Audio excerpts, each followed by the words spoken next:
This is JP with Political Pop Culture, and this is my take.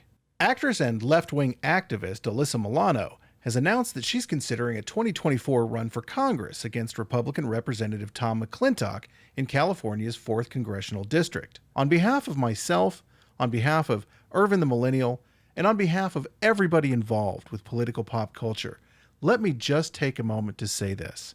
Oh, please let this happen. Please, please, oh God, please, please, please, please. Seriously, Alyssa, please, please run. The content will write itself.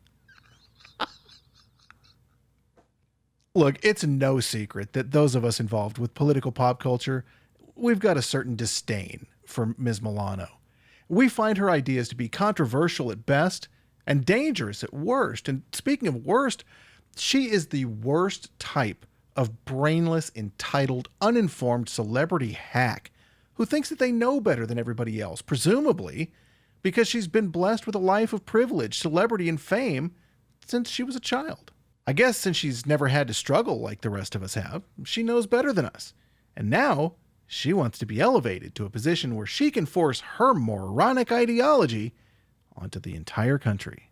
Now, before I continue, please let me take a moment to ask you to give this video a like, and then click on the subscribe button and hit the notification bell. That way you'll be notified anytime we release new content. That little bit of action from you really does do a lot to help the channel, so thank you. Milano said, "It's going to take someone with, I think, name recognition and deep pockets to be able to run against McClintock, and so I'm considering it."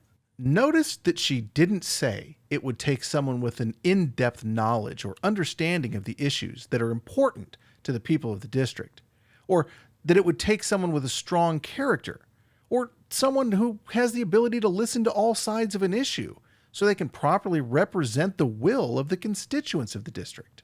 No, she said it would take name recognition and deep pockets to run against McClintock.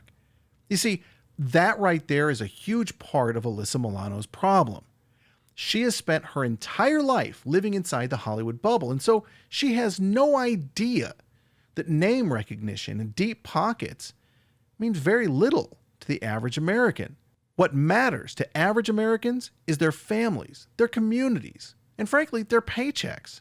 And I'm not sure how a pampered prima donna who, while earning $250,000 per week on the TV series Charmed, screamed, "They don't pay me enough to do this shit," in front of the entire crew, thinks that she has any idea how to relate to the hardworking people in that district. Milano continued, "I split my time between Truckee, California and Bell Canyon, California, and Republicans have basically had a strong arm there in the 4th District." Yeah, in other words, Princess Alyssa spends her time going back and forth between her palatial estate north of Los Angeles, complete with over 6,000 square feet and its own equestrian facilities, and her vacation house in the California mountains. Curious side note, Truckee, California's population is over 85% white, while Bell Canyon, nearly 70% white. Almost 20% of Bell Canyon's population is Asian.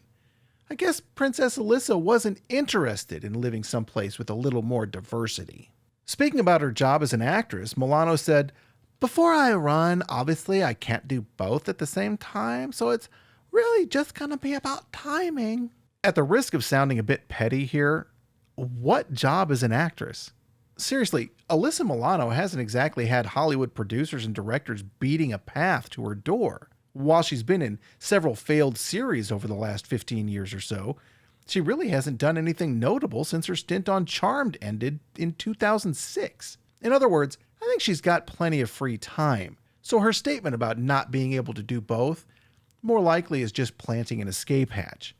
So now when her advisors tell her that she's got little chance of unseating McClintock in a district where he won re-election with over 56% of the vote, she'll be able to back out gracefully, saying that she's simply too busy with her acting career.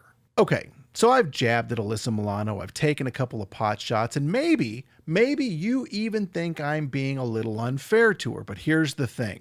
I've read her comments and I've listened to her own words, and my take is that Alyssa Milano is a vapid, self-serving, self-absorbed Hollywood elitist who, if she ever had an original thought, the poor thing would die from loneliness.